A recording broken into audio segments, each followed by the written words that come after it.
Welcome to Newcastle Family History Society podcasts. The Newcastle Family History Society, located on Awabakal land in Newcastle, New South Wales, Australia, provides support for those interested in family history.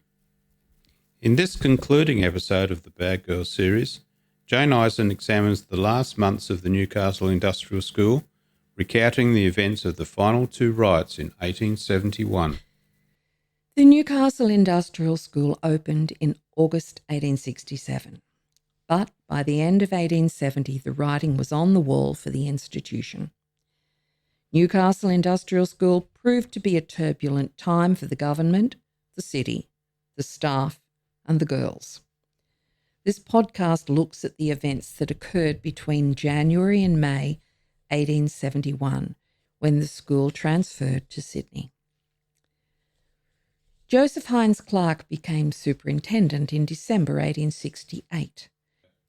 While there were difficulties, he treated the girls with respect, was approachable, and the girls, and likely his staff too, probably considered him firm but fair.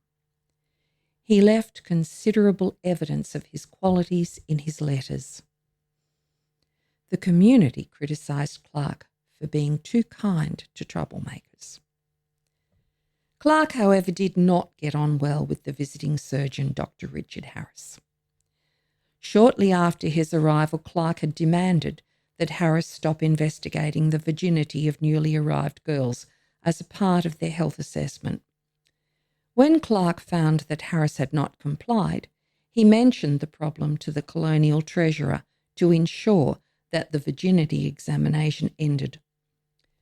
Clark also demanded that Harris begin a medicine book and did not hesitate to inform the government that he was concerned that treatment and medicines were being charged to Treasury, but they were not being provided to the girls. Harris was not happy, and there was considerable enmity between the two men. Evidence is scant that the resulting bad publicity regarding Clark was due to the influence of Harris in the area. By about February 1871, Clark was informed that the school was to leave Newcastle, but that he was to be replaced as superintendent. While there is considerable documentation regarding the first riot outlined in my podcast, A Knife in the Dark, little is known about the reasons behind the riots of 1871. The only thing that seems to have changed was the knowledge that the school would close and move to Sydney. The girls would have known of any upcoming changes as they had contacts and family outside the school who came to visit them. It is quite possible that a protest over this transfer was the cause of every 1871 riot. The first outbreak under Clark's superintendency occurred on the night of the 6th of January 1871. It was described in the Newcastle Chronicle as a desperate riot, and the detail in their second report on the outbreak suggests that Clark was interviewed. The inmates of the industrial school, who number 112, have behaved remarkably well of late. During the past 14 or 15 months, between 25 and 30 were hired out as servants in the town and country, and out of this number only 2 misconducted themselves. The remainder were reported by their employers as industrious and well conducted. Captain Clark is totally unable to account for the sudden and unexpected outbreak which broke out at about 10:30 at night. He can only attribute it to momentary impulses of wickedness in which some of the older girls have been known to indulge. Shortly before the melee began, the artillery band, accompanied by a considerable crowd of people, played up New Common Street, and just as it passed the school, several of the girls who were preparing to retire for the night waved their hands to the band and appeared to become excited by the music.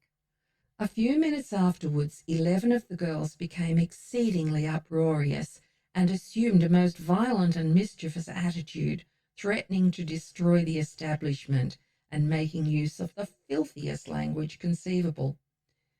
The superintendent and his assistants exerted themselves to the utmost to quell the disturbance, but, failing to do so, the police were sent for. A detachment arrived, and through their aid the 11 ringleaders were secured and placed in separate cells, but not before it was found necessary to break open the doors of the establishment.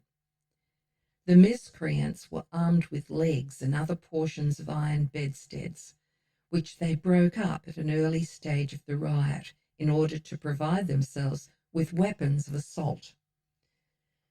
The windows in the south wing of the establishment were broken, and much damage was done to the beds, bedding, crockery, and other articles of furniture. The disturbance did not end till about 2 o'clock on Saturday morning, and up to that hour the whole neighbourhood was kept in a state of annoyance of the most disgusting and intolerable description.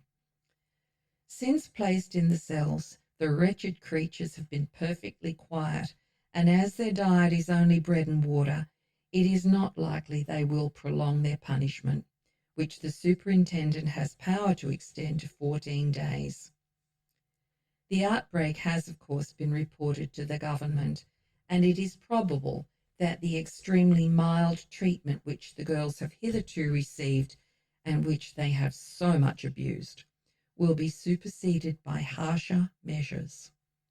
It is now apparent that an industrial school is not the place for reforming abandoned young women of the class of which the turbulence of Friday night are composed.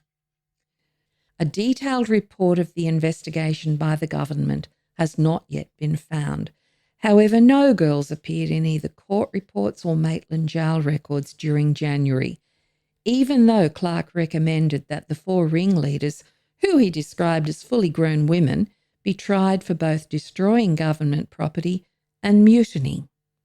He wrote, "On speaking to Mr. Scott, the police magistrate, on the subject, I regret to find that the punishment is not near so great for such conduct as I think they deserve." Punishment was therefore limited to solitary confinement in the cells, a bread and water diet, removal of privileges, and a reprimand. All was quiet at the school until the 10th of March 1871, when what was described as the most serious riot yet broke out. Without any apparent reason, the girls rose en masse and commenced to demolish the windows, crockery, and everything else in the establishment that it was possible to lay their hands upon. The language used was horrible in the extreme, and for upwards of an hour the riot continued unquelled until the police, assisted by some private citizens, were able to capture the ringleaders and convey them to the lockup, the least violent being confined in the school guardhouse. Captain Clark, the superintendent, was absent in Sydney at the time, but he returned home on Saturday morning. A second disturbance then took place, and during its progress the girls took out the window sashes and did all the damage they possibly could. 16 of the elder girls are now in the lockup and will be brought up before Mr. Scott, when all particulars of the riot will be elicited. 14 girls appeared in court as a result of this riot. Of these, the older girls were sent to Maitland Jail, but at Clark's request, the younger girls were reprimanded and returned to the school. Timing is everything. It cannot be coincidence that George Lucas had been appointed the new superintendent just the previous week. And while he had not taken up his position, it is likely that the girls knew for certain that Clark was leaving and that they were all to move to Sydney. It is also likely that stories about Lucas had been told to the girls. Lucas had worked for the poor on the streets of Sydney, but was also a member of the Temperance Union, so it is not hard to imagine that he was an object of derision in many poorer families. It is also likely that he had been instructed to administer tougher penalties upon any girl admitted to the school who misbehaved. Lucas's wife, Marianne, was to be the new matron to replace Marion Clark. The final day that the Clarks were at the school was Saturday, 18th of March, 1871. This was the day of George Lucas's induction as the new superintendent. The following weeks were chaotic. The Empire takes up the story. The Inspector of Public Charities read Captain Clark out of and Mr. Lucas into the superintendency of the Industrial School and Reformatory. During that day and the next, symptoms of insubordination greeted the new superintendent, and it was at once apparent that there had been no change in the girls' behaviour as a result. For a while the little volcano slumbered, only to burst out again with greater violence than ever. At 7:30 that evening, oaths, shrieks, yells, and the clamour of Babel once more resounded in the air. The girls were in open insurrection, and their guardians had lost all control. The language issuing from the barred windows was positively hideous, and loud above all rose the sound of heavy blows as the girls with the leg of an iron bedstead were bursting open the door to the dormitory. With crashes and oaths their prison was broken, and out into the night air came a mob of precocious viragos. 13 were soon captured by the police, aided by the citizens, and were lodged in the lockup. Gradually the screams of blasphemy and obscenity ceased, and the children retired to rest in the room that had been rendered almost uninhabitable. All was quiet, and so the night passed, but before 6 the following morning, little bits of things were at their windows, half-clad, cursing and swearing at a policeman going down Tyrrell Street. At 8:30 there was more row, and 4 more girls escaped but were recaptured on the sandhills and brought back. There was another interval of comparative quietness, but at 1:30 the uproar recommences. All the windows and their frames that have hitherto escaped are demolished. Oaths and wild shrieks again resound. One group steals out of the grounds and over the obelisk hill. A policeman passes up Tyrrell Street and heads them back, and they are seen crestfallenly returning and entering by the front gate. They are driven into their quarters, but the riot continues. The grounds on all sides are open to inspection, and groups of grown-up persons and troops of children are listening to the coarse and disgusting language. Men who should know better are tearing down palings from the fence on the high ground in New Common Street to obtain a better view of the indecent exposure the girls are making at the windows, and are encouraging them by their applause. The girls take fresh courage. They have an attentive audience and appreciative spectators, and their friends outside are getting up a petition for their retention in Newcastle. Shortly after 5, the girls in the lockup are returned to school. In squads of 3 and 4, they are marched up by the police, but the riot continues. The conduct of the girls has been worse during the afternoon than ever before.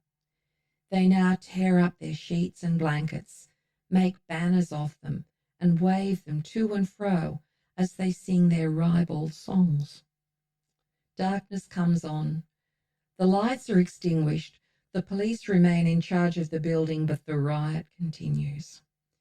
We have been given to understand that a posse of police will arrive from Sydney in the morning to take over the charge of the establishment. Remember that on this date, the 7 major ringleaders of the earlier riot were still in Maitland Jail, so had taken no part in this outbreak.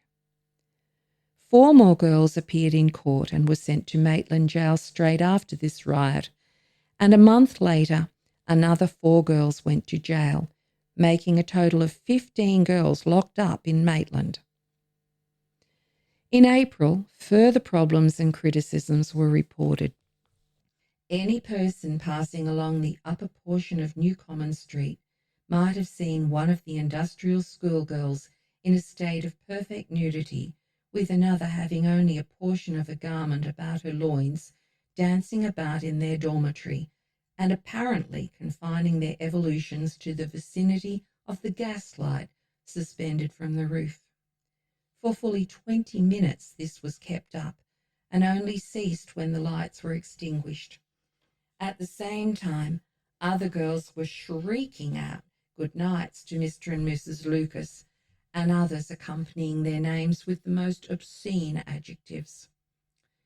4 or 5 of the girls climbed the veranda posts and onto the roof of the main buildings, to which there are no parapets whatever, and were running about thereon backwards and forwards, up and down, and standing upon the chimney pots to the utmost peril of their lives, shocking the neighbourhood by the frightful risks they ran of falling from so great a height and being dashed to pieces on the ground.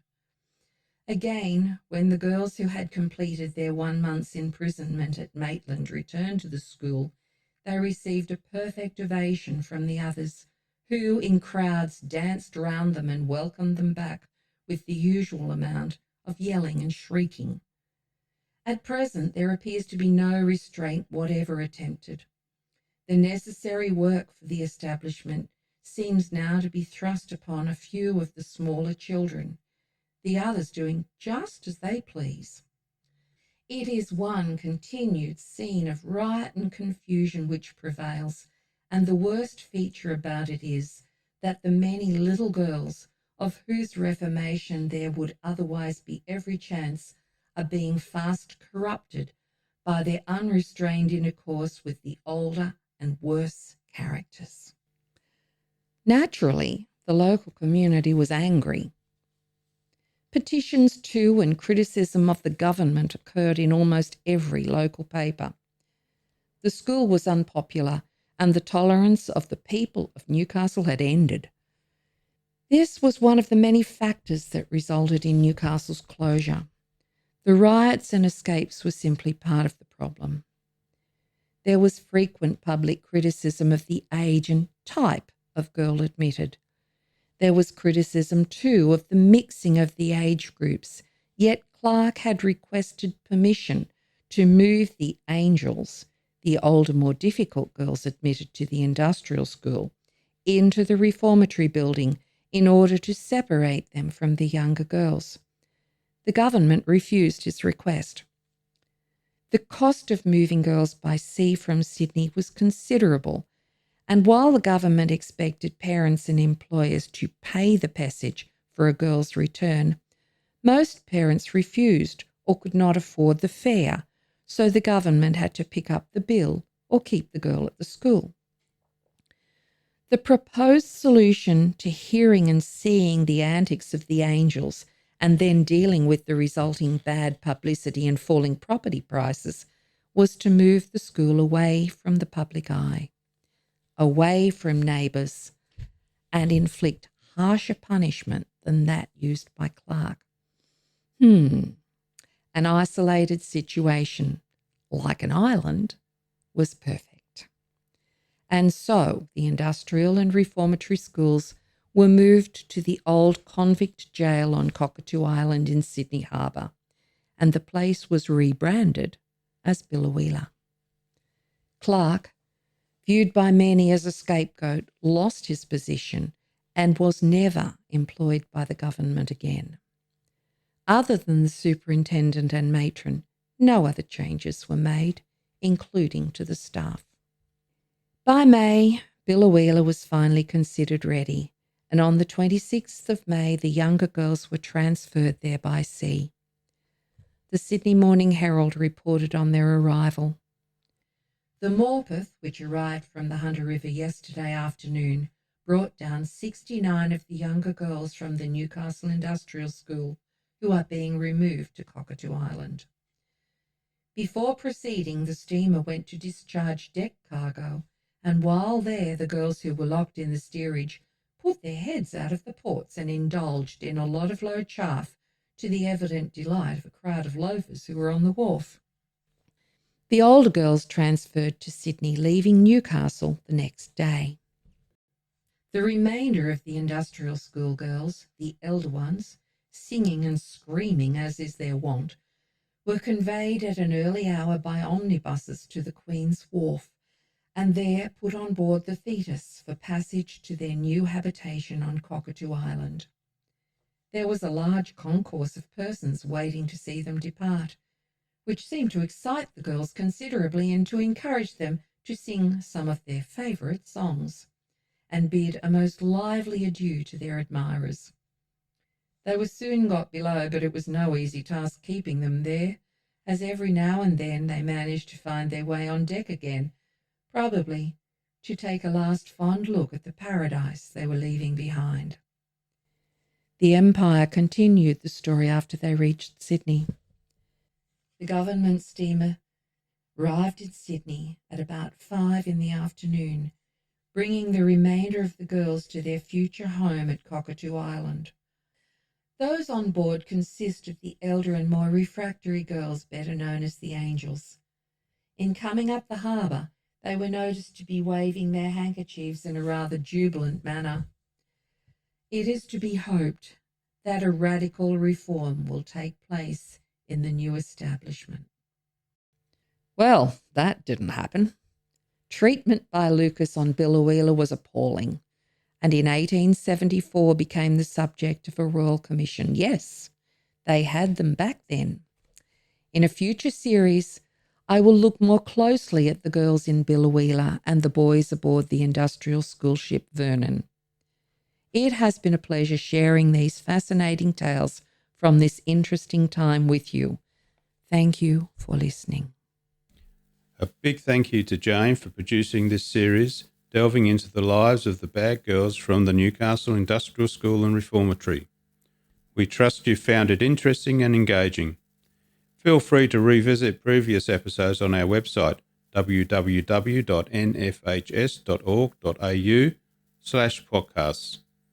For deeper insights into Jane's research, check out her website at nis.wikidot.com.